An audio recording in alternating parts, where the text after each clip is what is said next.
Hello and welcome to As Built, the podcast from Graphic Machine about architecture firms, buildings, and how both get built. I'm your co-host, Patience Jones. With me as ever is Brian Jones, your other co-host.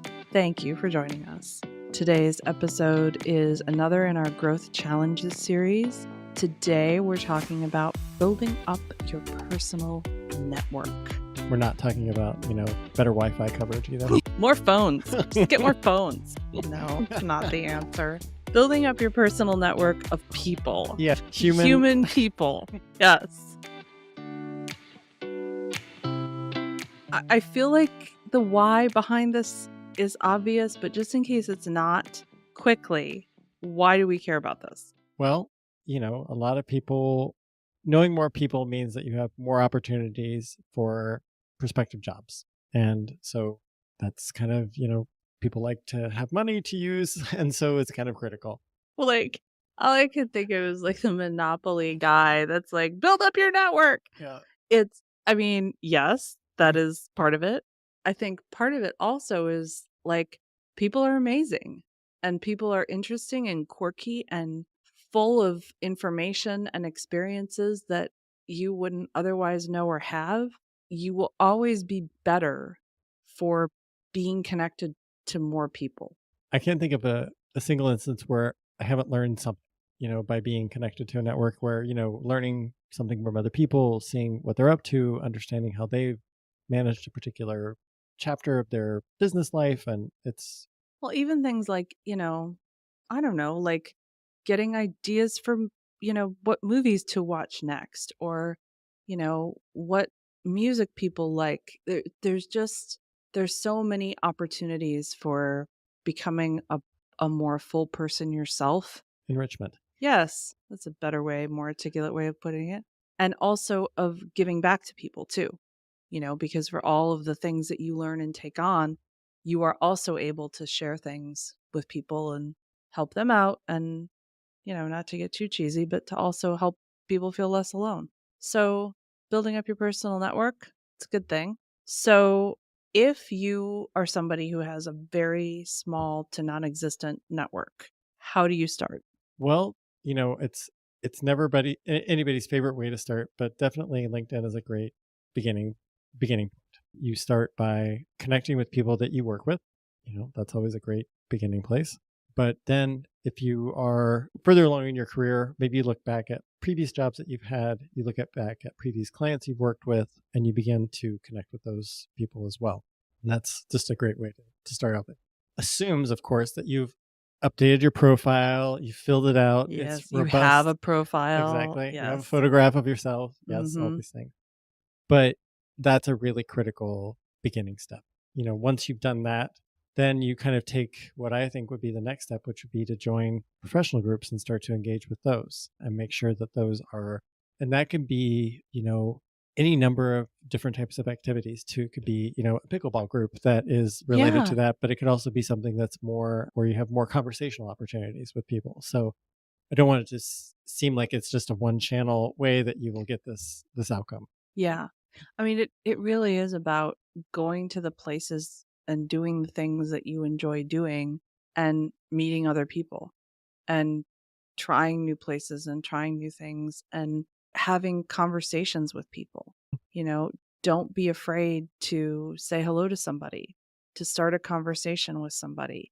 You can go to all the events that you want. If you stand in the corner the whole time and never talk to anyone or talk to the same person every time you go, that's a wasted opportunity. There are ways to do this that are creepy and off-putting.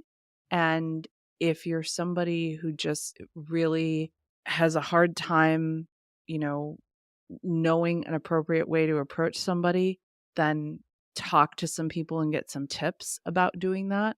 Because what you don't want to do is make people feel like, wow, that person was really aggressive and in my face. Or, every time I go to this event, the same person keeps coming up and dominating my time. And, just kind of be aware of how you're coming across. And don't go into any of these experiences thinking, I'm going to close a sale.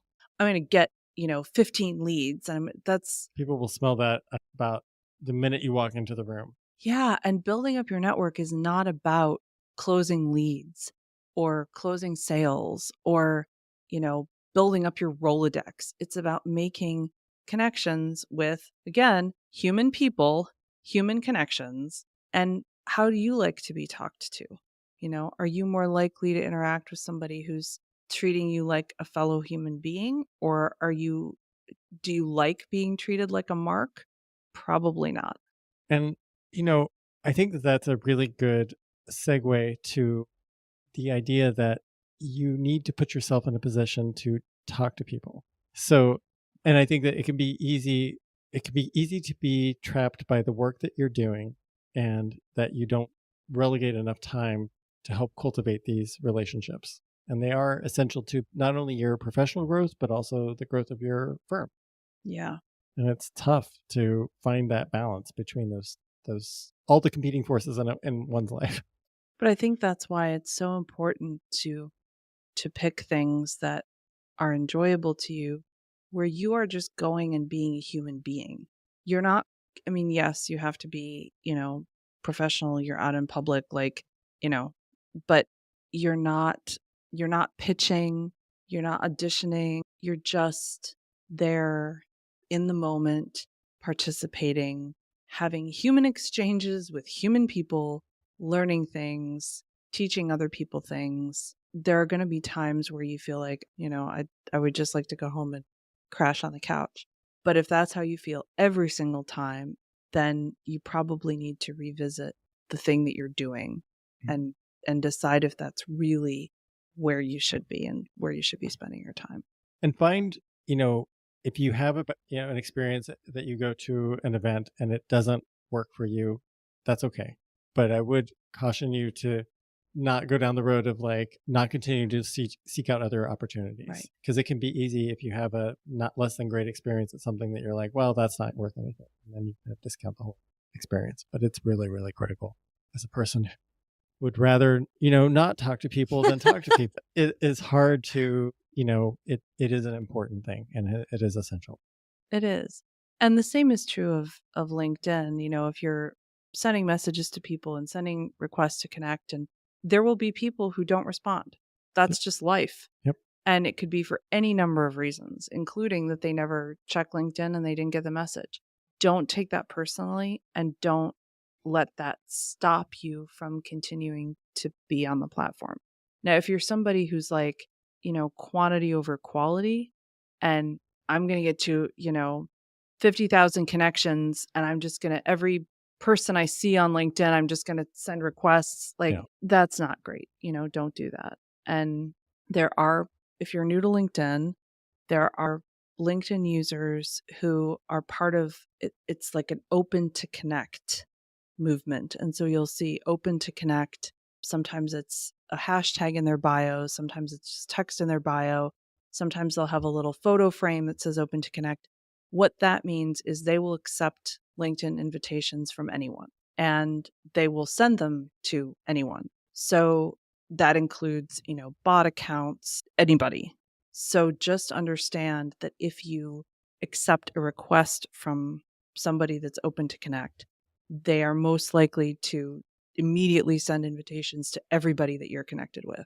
And everybody you're connected with will see that you are mutual friends with this person and may wonder about why you're on the platform and what your priorities are and all of that. So I'm not saying you can't connect with those people, but just understand that that's what that phrase means. And that's going to be the expectation.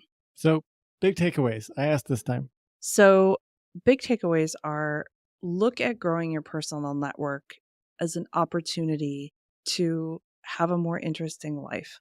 And I know that's probably sounds, very much like those posters of cats where it says like, tie a knot and hang on this rope or whatever it says. Right. Yeah.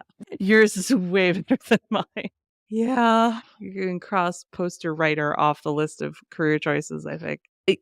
But it's true though. It's like some of the most interesting conversations I've had with people and some of the most fun experiences I've had with people have been with people that I met sort of randomly, through different events or different things that I went to, where I wasn't thinking like, oh, right, I got to connect with this person and I got to connect with this person. And, we got to talk about business, and that'll come naturally, if it doesn't, that's okay too.